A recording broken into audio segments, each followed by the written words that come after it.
I'm trying to be nice. Oh, okay. Y'all's a little brotherly love over here.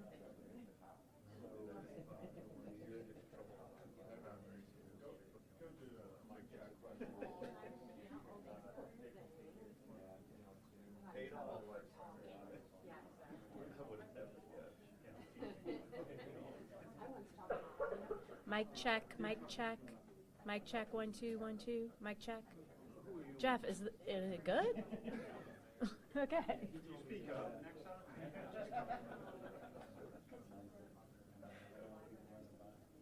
I'm hoping you would say. Oh yeah, I just.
Hello, everyone.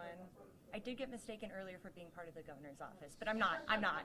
I'm not. Thank you so much. All right. Thank you, everyone.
I'm good.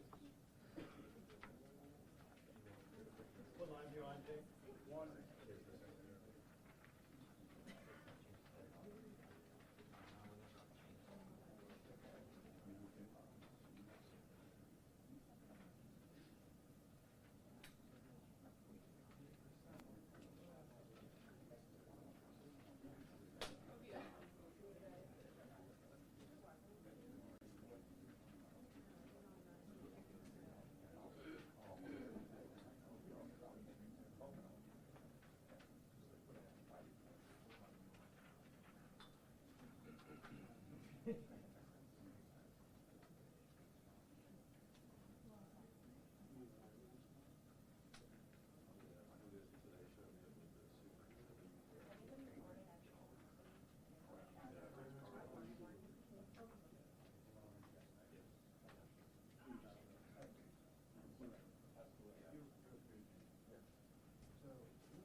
already?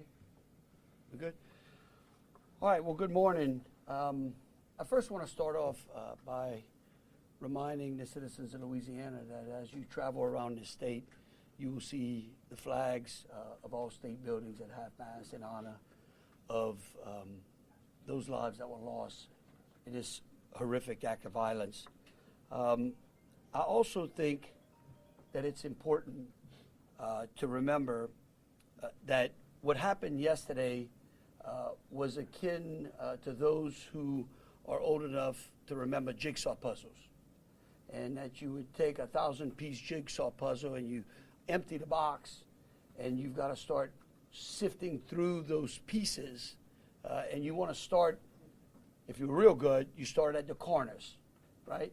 Try to put your corners together. And from yesterday to today, over 1,000 law enforcement agents and officers, men and women, have been poring over countless amounts of data, of videos, of surveillances, interviews, tracking down every possible lead that came to us, whether it was the New Orleans Police Department, the Louisiana State Police, the FBI, or our other federal agencies. Also yesterday, I issued an emergency declaration. That declaration was meant to streamline resources and communications between state, local, and federal partners. And we're seeing the results of it. I also would like to remind everyone that what's going on in this city and this state is twofold. We've got an active criminal investigation going on, while we're also continuing to secure the city in preparation for 3 o'clock kickoff time for the Sugar Bowl. With that, I would also remind those who are in the city that as far as state resources are concerned, we have the Louisiana State Police, the Louisiana National Guard, which was part of that emergency declaration, which allowed us to put an entire MP company on the ground. Those become force multipliers, is what we call that in law enforcement and the military. That helps to add to the resources that we have. Wildlife and Fisheries, the Department of Corrections, DSF, DHS, our Veterans Affairs, our Probation and Parole, all state agencies. Any state agency who has a post-certified officers are here in this city to help secure this city. And so with that, I would like to turn it over to Christopher Rea, who is the Deputy Assistant Director of the FBI's Counter Terrorism Division. Chris? Thank you, Governor Landry.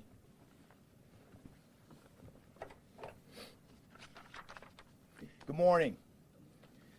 I am FBI Deputy Assistant Director Christopher Rea. I'm from our Counterterrorism Division at headquarters.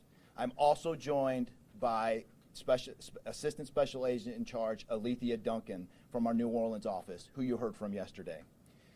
I'm here to discuss not only the latest investigative information we have here in New Orleans, but I'll also let you know about other investigative activities outside of the state.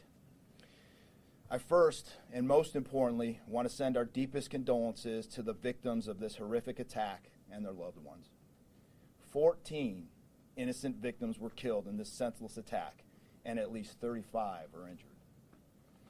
We cannot ease the grief people in this community and across the nation are feeling at this time, but rest assured, we stand with you and in support of you. All the resources, and I'm going to go into that a little bit later, all the resources of the FBI are being focused on tracking down every piece of evidence, every lead, every interview, every potential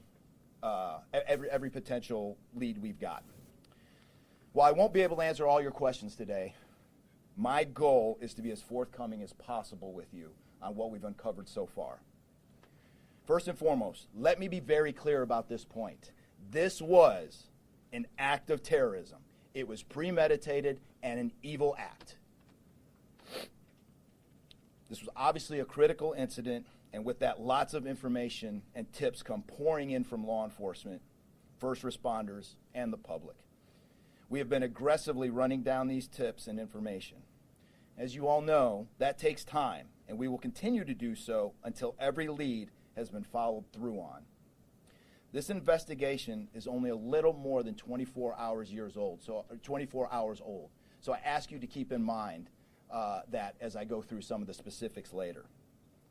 But at this point, currently, and this is another fact I want to be clear on, we do not assess at this point that anyone else involved in this attack except for Shamsuddin Jabbar, the subject you've already been briefed on. A little bit about what the FBI is doing. So we are surging people and assets to the area from across the region and across the nation. Special agents in multiple field offices across the country have been deployed and are assisting with potential aspects of this investigation and following up on every lead. Additional teams of special agents, professional staff, and victim specialists continue to arrive to provide more investigative power and assistance to the victims and their families. We have also forward deployed a number of our critical incident response group assets, including members of our hostage rescue team, special agent bomb technicians, and crisis management coordinators. In addition, we have deployed more evidence response technicians to continue to process the various scenes that we have. So far, we have received just over 400 tips from the public, and that information is being followed up on both here in New Orleans and across the country. Some of the tips are here in New Orleans, and there are other tips in other states across the country that we are following up on. The FBI team and our law enforcement partners here are also reviewing hundreds of hours of surveillance and other video from both the French Quarter and other locations. As for a timeline, at this point, investigators believe Jabbar picked up the rented F-150 in Houston, Texas on December 30th. He then drove from Houston to New Orleans on the evening of the 31st, and he posted several videos to an online platform proclaiming his support for ISIS. There were 5 videos posted on Jabbar's Facebook account, which are time-stamped beginning at 1:29 a.m. and the last at 3:02 a.m. In the first video, Jabbar explains he originally planned to harm his family and friends, but was concerned the news headlines would not focus on the, quote, war between the believers and the disbelievers, end quote. Additionally, he stated he had joined ISIS before this summer. He also provided a will and testament.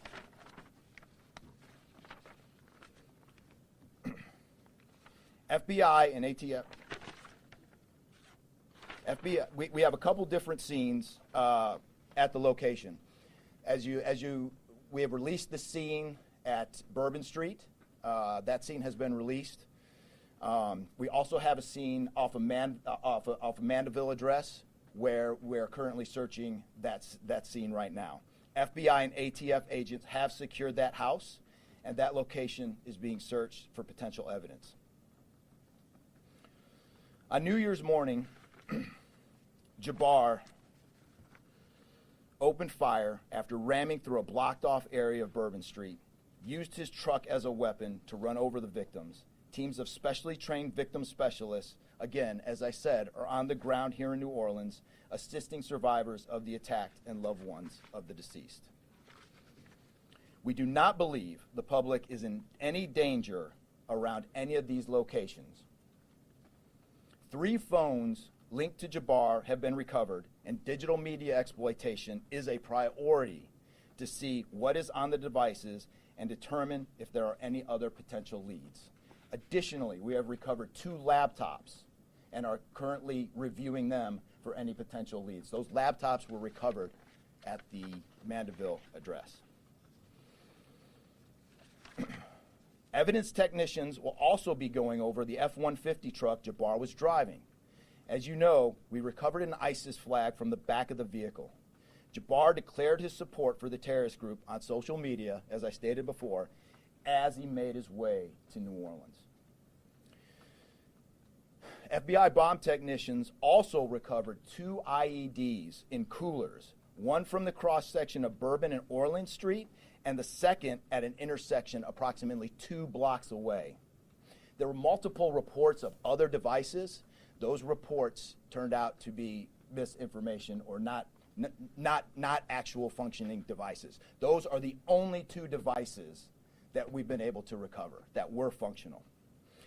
Both devices were rendered safe on scene. We did obtain surveillance footage showing Jabbar placing the devices where they were found. Two other, as I said before, 2 other items of interest were determined not to be IEDs. A little bit about Jabbar. Jabbar himself was born in the United States and is a U.S. military veteran. We are looking in everything in his life. While we have interviewed many people who know Jabbar, we still need to talk to others.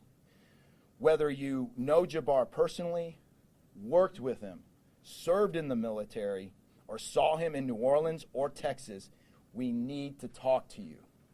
You may not think you have relevant information, but what you know could tie in to one of our investigative leads. Specifically, we want to talk to anyone who was in the French Quarter on New Year's Eve or early on New Year's Day. That includes people spotted near one of the 2 IEDs on Bourbon Street. The IED was inside a cooler, and many people stopped and looked at the cooler and then continued on their way. Let's be clear, again, we do not believe at this point these people are involved in this incident in any way. We want to speak to them as witnesses and want to know what they saw and when.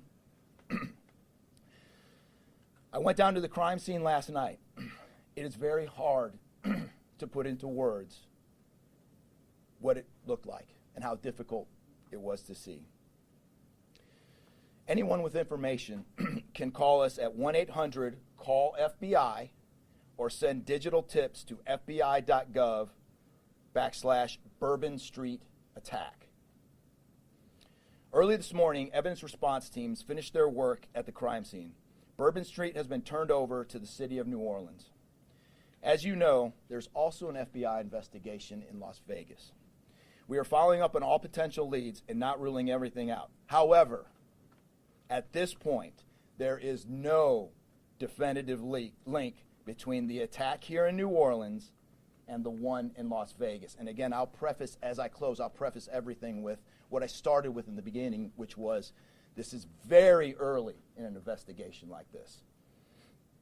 Again, our thoughts and prayers are with the victims of this tragedy and everyone impacted across the country. They remain at the heart of our investigation.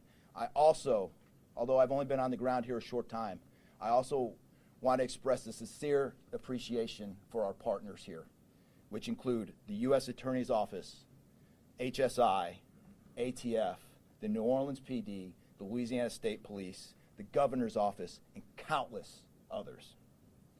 At this point, I'm going to turn it over to the Special Agent in charge of ATF here, Josh Jackson.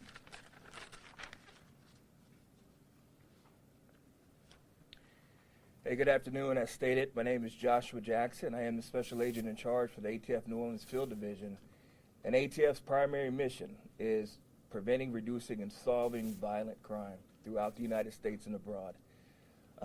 Solving part is the focus of this investigation. ATF resources that have been brought to bear to the city and to focus with our federal, state, and local partners have been our national response team.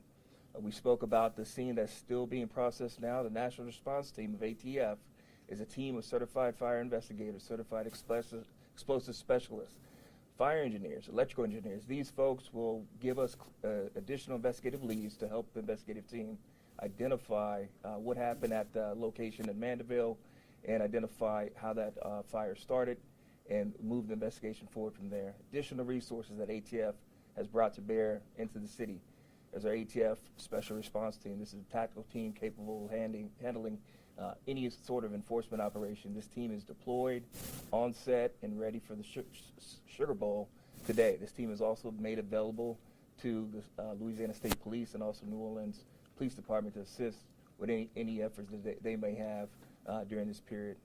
Additional resources, as the governor alluded to, he executed executive powers and had an emergency declared to where ATF was able to tap in to Emergency Support Function 13 resources. This allowed us to bring additional explosive detection canines so that we can safely sweep the city and safely sweep the Super Bowl in preparation for the game today.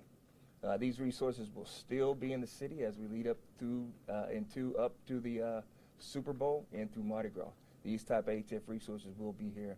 The last resources the ATF has brought to bear, and probably the most important one, is our victim witness coordinators. These folks come in and they provide resources to the victims and the family members that have suffered greatly during this tragedy. The entire city hurts, but the victims and the family members are in need of resources and care long after this investigation wraps up. This time next year to be hard for the families and friends who suffered during this event. So our victim witness coordinators are working with the FBI, the City of New Orleans coordinators to provide resources to these folks out here. And as we move forward, ATF will be committed.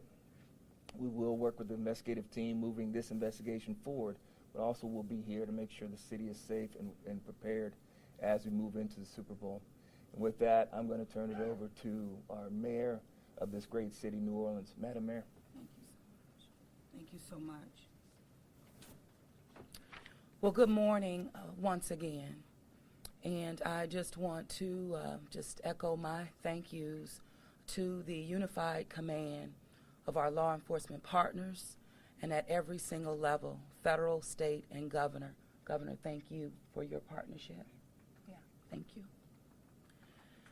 I also want to thank the residents and the visitors of the city of New Orleans for your patience, for your support, and most of all, your prayers.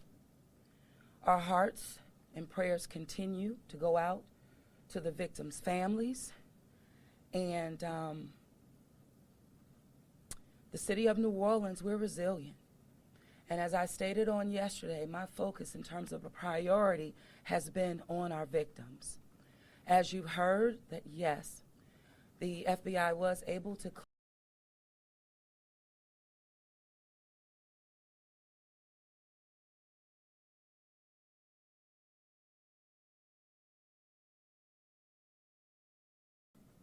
real reverence. They mattered, the families matter, and matter to the city of New Orleans.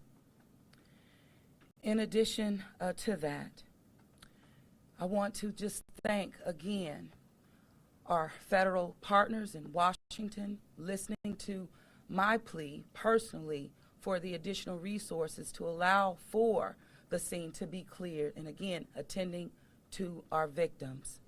I walked by each one, and I did the sign of cross in my own way because reverence, again, is important. So while we have been able to have Bourbon Street returned back to the city of New Orleans, and the due diligence has been done, that then allowed me to give the go-ahead to begin the cleaning of Bourbon Street. That started happening in the morning about 2 a.m. It was completed before 8 a.m. this morning. But that has really set the tone, I would say, and with the confidence that I have in the law enforcement partners, all of the resources that have been activated, how we have made sure that safety continues to be our top priority, how our assets have been deployed strategically, again, for the safety and the protection of our visitors and our residents in the city. And because of that, the confidence is there to reopen Bourbon Street to the public prior to game time today. The first order will be to allow for vendors to come in and service the businesses. That's important in order for us to stand up activation, as you know, Governor. And so with that, I want to reassure the public that the city of New Orleans is not only ready for game day today, but we're ready to continue to host large-scale events in our city because we are built to host at every single turn.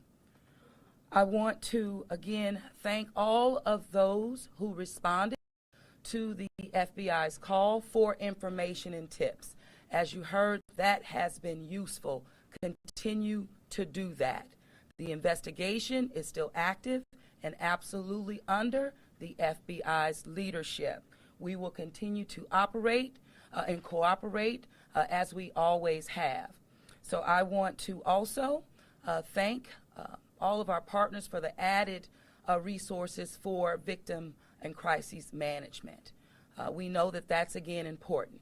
Working with our partner, the Greater New Orleans Foundation, we have set up a fund for our victims' families for not only today but into the future. As you heard, this is going to be a long process for our people. So with that, the city of New Orleans, and with all of my confidence, we are ready.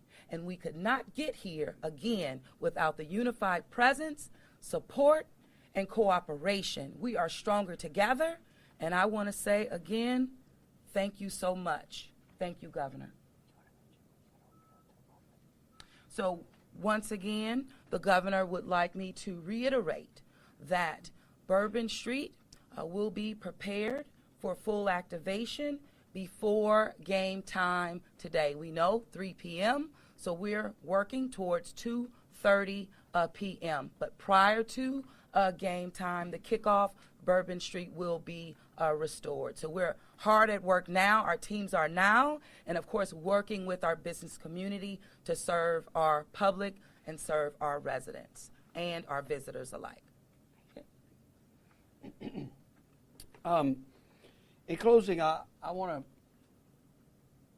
rest people assured that right now in the city of New Orleans, there is an unprecedented amount of law enforcement resources that are being utilized to close out and to hunt down and to finalize this investigation. I want to thank the FBI and all of our federal partners for the amount of resources they have poured into the city. This type of event can happen in any city. And that's the tragedy of it. And I think it's important for people to understand that to protect our citizens in America from evil, you have to crush it. You can't go out there and placate it. You can't go out there and say, oh, I'm going to put this in place and that in place and hope that evil doesn't show up on your doorstep, because it will. You have to crush it. And that's what we're going to do here. We're going to put it all behind us. We're going to continue to keep the victims, those that are in the hospital, either fighting for their lives or trying to recover, in our thoughts and in our prayers. But you know, this morning, and I don't want to single out just one news source, but I just happened to turn on Fox and Friends, and there was a young man who was interviewed who was actually on Bourbon Street during this horrific act of terrorism. And they closed out by asking him, what now? And I think he summed it up. He said, look, we can't live in fear, because fear will paralyze us. He said, we come down to the city to enjoy ourselves and to entertain ourselves and to be with our friends and with our families, because that's who we are. Louisiana invented hospitality. The people in this city care for each other.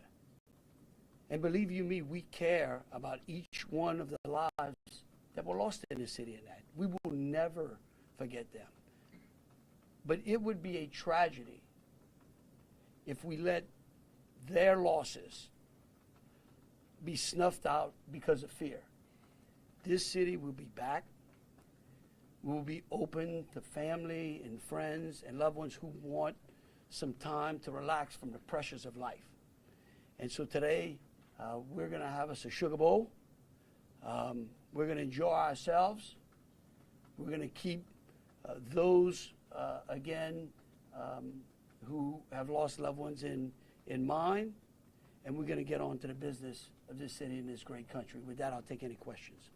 Governor, this is for you and the assistant director. The message has really changed since yesterday. Yesterday, the FBI said that people should be vigilant, that he did not act alone, that he likely had help, and now you're coming out the very next day and saying he was a lone wolf, everything is safe, the game moves on, everybody have a good time. How can you be so sure just 12 hours later? Well, we're going to bring him up, all right? But here's what I want to remind everyone. Like I was a deputy sheriff, right? I worked in a jail. I worked on the street. I worked on the interstate. I served warrants. I can tell you. Look, in today's world, I get it. Information, we get information like that. Everybody lives in a 15-second TikTok video. We think that life operates like it does on our phones, and it just doesn't. Information changes. In fact, that's why we ask the media for patience. We get information, like I said, no one dumps 1,000-piece jigsaw puzzle and puts it together in 5 seconds. Okay? And what I would tell you is that I appreciate the fact that what we did was we're under-promising and over-delivering today. And I think that's important. And I want to remind something. Look, because over the last decade, law enforcement has taken it on the chin, unfairly. And there are great men and women serving in the FBI, in ATF, in Louisiana State Police, in New Orleans PD. Our sheriffs have been unbelievable in this. And I tell you, they want to protect you all. And we have to trust them. And sometimes the information we put out, we end up finding out that it may be incorrect. But guess what? What we're doing here is something that I think is important. It's called transparency. And look, something may change again. Here's what I do know, though. Right now, this is one of the safest places on earth. That doesn't mean that nothing can't happen. Thank you, Governor. And to echo exactly, I think the governor put it eloquently, as could be said. In a lot of these instances, I also had the opportunity to deploy to Boss Bomb, and I will tell you this is almost carbon copy to Boss Bomb as far as the inaccurate reporting that comes up. And what the governor said is we want to be transparent with the public. Years of the FBI not being transparent, we're being as transparent as we possibly can. Unfortunately, as we're being transparent, unfortunately for that, there is some information that we have to go back and recorrect. And in this particular incident, you heard the resources that we've brought, that the other state and locals have brought. We've had 24 hours now to go through media, to go through phones, to interview people, to analyze those videos, analyze other databases. And after all of that, there's been hundreds and hundreds of leads done just in 24 hours. We're confident at this point that there is no accomplices. And I'll give you an idea of how that information sometimes a lot of the early reports came out that there were extra people that were setting the coolers down, right? It turns out those were just patrons on the street that were looking inside the coolers, right? Well, we didn't know that at first, so we had to kind of track all that down and put that to rest. So that's just an example, one of the pieces of information, but there were other pieces of information that after we got our feet under us a little bit and on the ground here, we were able to put together a much more accurate picture of the subject and his attention. The updated death toll, we just wanted to double check. Yes. 14, not 15? Yeah. Sorry. 14, and then the shooter himself would be 15 total, to include the shooter. And the terrorists wearing the IEDs, were the IEDs pipe bombs, and have you discovered a remote detonator anywhere? And when you said that you have surveillance footage of the suspect planting those IEDs, what time roughly were they planted? Yeah, those roughly a couple hours. I don't have the exact times in front of me. A couple hours prior to the attack, probably after midnight. I want to say 1 or 2 in the morning, but I can't. Left the area and came back. Correct. That's our assumption now. I mean, we still have a lot to work through. We're getting more surveillance video and everything else, but that's the assumption. Was it being done on Bourbon Street? Would there have been canines out on New Year's Eve? Would there have been bomb sweeps done? Look, I as part of think. the regular precautions? Let me just say this, and either Joe or Rob will correct me. Look, a bomb dog doesn't operate like a drug dog, right? on Bourbon Street, there's a lot of senses, right? A lot of smells. I don't think you can run a bomb dog down Bourbon Street with thousands of people there and be able to sniff out a bomb. What we've been doing, what they have been doing, is certainly a complete sweep of the quarter because of the limited amount of traffic that's been out there. Let me just say this. I think this may help.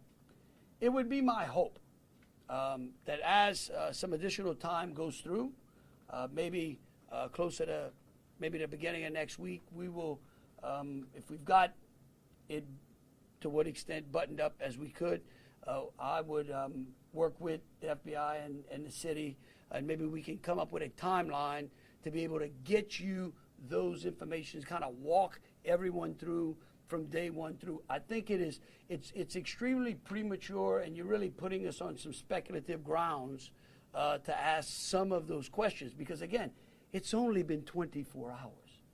I mean, can you imagine how far we've come in 24 hours? So,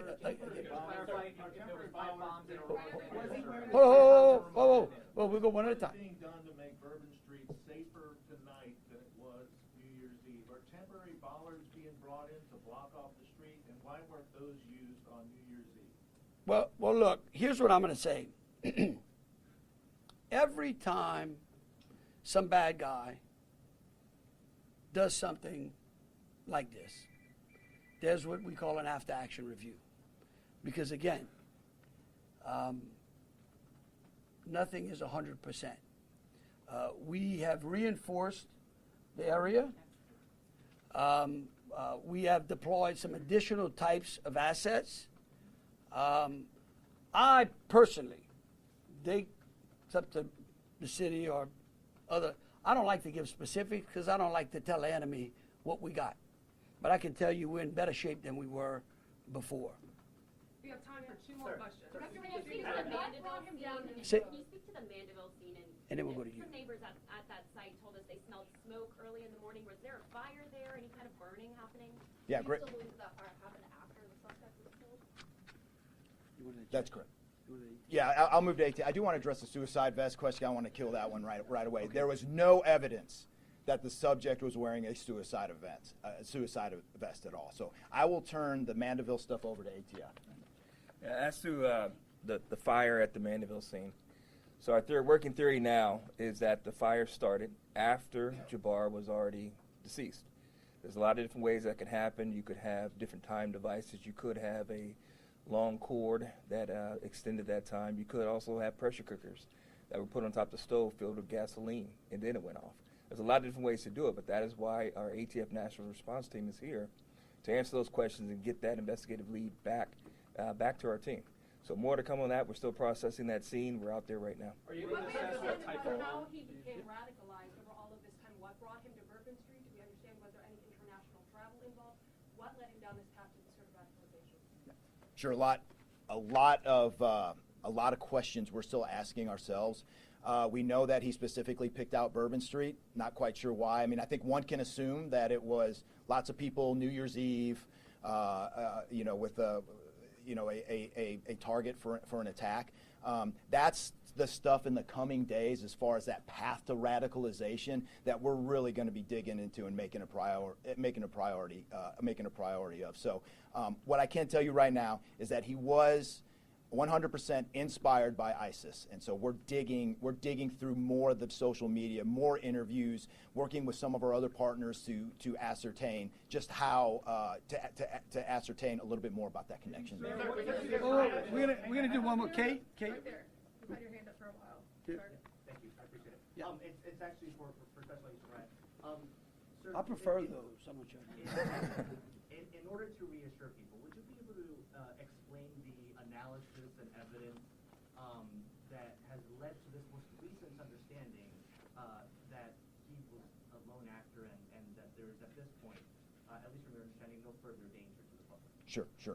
I think a lot of that, multiple interviews, the hundreds of interviews that we've conducted so far, the social media review that we've done of his accounts, by my count now, the 5 devices we have, the 3 cell phones and the 2 laptops, been able to initially triage or go through that, and there is just nothing to indicate through call records, through anything on those devices, through interviews, through anything in our systems that he was aided in this attack by anybody. And again, I have to caveat, like the governor said, this is 24 hours into it. And that could change, but right now we've got a much better picture and much more confidence on what we were dealing with than we were just 24 hours ago.